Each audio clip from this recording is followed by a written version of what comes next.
Kami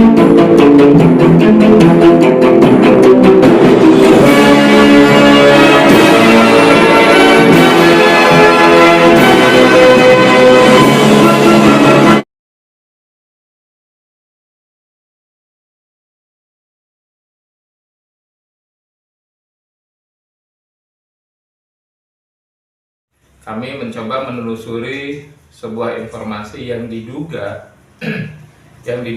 terjadi bullying secara masif, dan diduga juga dilakukan oleh oknum guru di SMK Negeri 2 Bogor.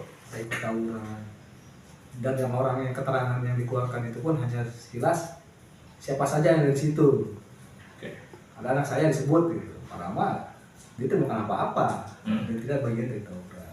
Itu yang selanjutnya, dan setelah saya dipanggil, saya temukan hari ini. Sekarang itu tanggal 20 dari Kamis ini ya, saya sempat memenuhi karena tidak memenuhi dari kemarin dari Selasa karena pekerjaan ya. Saya datang tadi informasi tetap bahwa ya sekolah mengatakan anak saya terlibat tawuran. Padahal saya tanya di depan Kapro, anak saya tanya dengan tegas, apakah kamu ikut tawuran? Tidak, cuma nonton. Akhirnya malah lokasi. Nah, apakah hal seperti ini menjadi investasi si anak itu harus disanksi berat dengan bukan diri? Saya menolak. Itu saya punya hak untuk menolak. Dan sepakatan yang awal itu berupa foto yang kemarin itu hanya foto, tidak tawuran. Saya minta mana videonya, tidak ada. Hanya katanya kalau orang menonton, saya menolak. Harus bisa ya ikut tawuran dengan menonton berbeda. Jadi seperti itu. Kalau anak saya ikut tawuran boleh, saya akan mengumumkan itu. Tapi kalau hanya nonton, maaf, saya menolak untuk mengundurkan diri. Saya menolak pada Kapolres, silakan. Kalau Bapak mengeluarkan anak saya silakan, tapi saya minta alasan tertulis apa menjadi alasan dasar mengeluarkan anak saya. Dan itu masih dalam proses, bukan final, belum final ya, masih kita jadi solusi.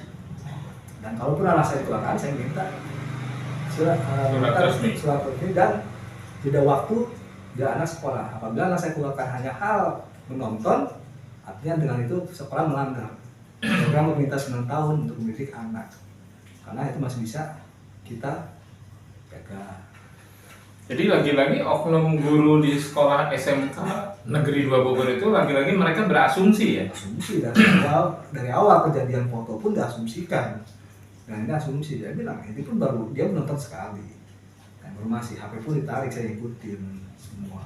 Anak saya sudah disiplin saat ini. Dan dengan hal pemaksaan seperti ini, dan sebelumnya akhirnya menjadi ketidaknyamanan saya untuk sekolah. Saya ketakutan. Jadi kayak parno ya? Jadi parno, artinya dengan desakan oknum guru ataupun yang menyatakan dengan entah seperti apa, kita tidak di saat interogasi seperti apa, dengan asumsi bukti tidak ada tertulisnya, tidak ada foto, tidak ada video, hanya dia katakan ada di sana. Bukan berarti harus dikatakan anak itu ikut tahu, dan bertanya pun harusnya secara baik dulu. Akhirnya anak ketakutan dan tidak sekolah. Baik. Tidak nyaman di sekolah lagi. Tadi selama Mas Adi ke sekolah, siapa yang berhasil ditemui? Kebetulan saya dengan pihak kita, siapa namanya? Pihak BK dan Kapro mesin ya. Kapro mesin. Mana saya di kelas 11. Sama, mereka masih kekeh berasumsi. Kalau BK tidak mengapa-apa, dia hanya dampingan. Yang berbicara banyak itu kita dengan Kapronya, betul, kepala program. Artinya ya, saya pun dari pihak sekolah untuk antisipasi, untuk melindungi sekolahnya agar bersih dan maju tidak dalam setuju. Tapi ada hal jangan sampai sesuatu yang dikatakan tidak krusial itu menjadi alasan sehingga anak ini kehilangan kesempatan untuk belajar lagi. Sedangkan hanya 6 bulan ke depan ataupun 1,5 bulan seperti itu. Jadi ketika hadir ke SMK Negeri 2 Bogor itu pihak Kapro tidak menemui orang tua siswa dengan kepala sekolah. Tidak. Hanya Kapro saja yang memang dalam waktu yang memang kalau sore. Tetapi dari pihak Kapro yang menyatakan itu tetap menunda dulu. Saya menolak. Kalau mau pun itu Bapak mengeluarkan silakan, tapi saya minta tertulis. Gitu. Karena anak saya hanya menonton, saya pastikan menonton, tidak ikut. Dan waktu kejadian ya kebetulan rumah dengan waktu itu dengan kejadian lokasi tawuran, dan dari tawuran pun bukan jam sekolah. Jarak antara rumah ke SPBU yang notabene lokasi tawuran itu berapa lama? Cuma sekitar 5 menit. 5 menit? Iya. Sampai sekitar 3-4 kilo? Ya kurang lebih 3-4 kilo.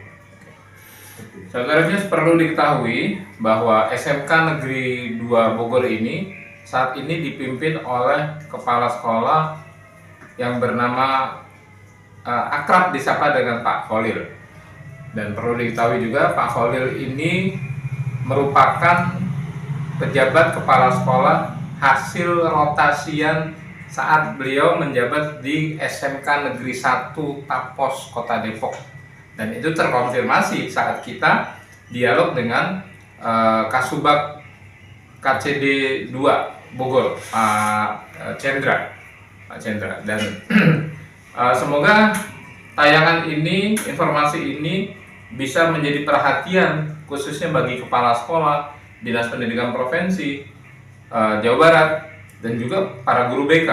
Asumsi tidak boleh menjadikan sebuah pembenaran untuk mengambil sebuah keputusan, apalagi ini setengahnya memaksa orang tua siswa untuk mundur keluar dari sekolah. Jadi istilahnya mereka mau coba cuci tangan. Kita akan tunggu edisi berikutnya dan semoga ini menjadi Tambahan satu lagi adalah bahwa peristiwa yang dimaksud oleh pihak sekolah tawuran itu terjadinya maghrib, bukan di jam sekolah. Maghrib ya. Pada maghrib. Yang keduanya, posisi anak saya itu tidak pakai baju sekolah. Kebetulan waktu itu tidak sekolah karena lagi ada urusan keluarga. Tidak sekolah, pakai baju bebas. Itu menjadi pertanyaan bagi saya, kenapa segitu beratnya hanya tidak mengatasnamakan sekolah, malah itu anak saya harus dinyatakan ikut tawuran atau ikut terindikasi begitu. Sedangkan nggak ada bukti, hanya katanya dari kawan-kawannya dia yang melihat. Ya, semuanya berasumsi semua kan. Ya, itu sebagai tambahan bahwa siswa yang dituduh melakukan tawuran ternyata tidak pakai atribut sekolah, bukan jam sekolah, dan memang lokasi rumah siswa dengan lokasi SPBU tersebut itu hanya sekitar 5 menit. Jadi jelas banget bahwa ini hanya asumsi. Sekali lagi kita tunggu edisi berikutnya, semoga ada solusi terbaik buat anak bangsa ini yang coba dituduh melakukan tawuran, padahal yang menuduh hanya berasumsi saja. Dan anak bangsa tetap harus berpendidik, dan anak bangsa tetap harus sekolah, memiliki pendidikan dan mengejar cita-citanya. Saya Mugiono melaporkan dari Kabupaten Bogor.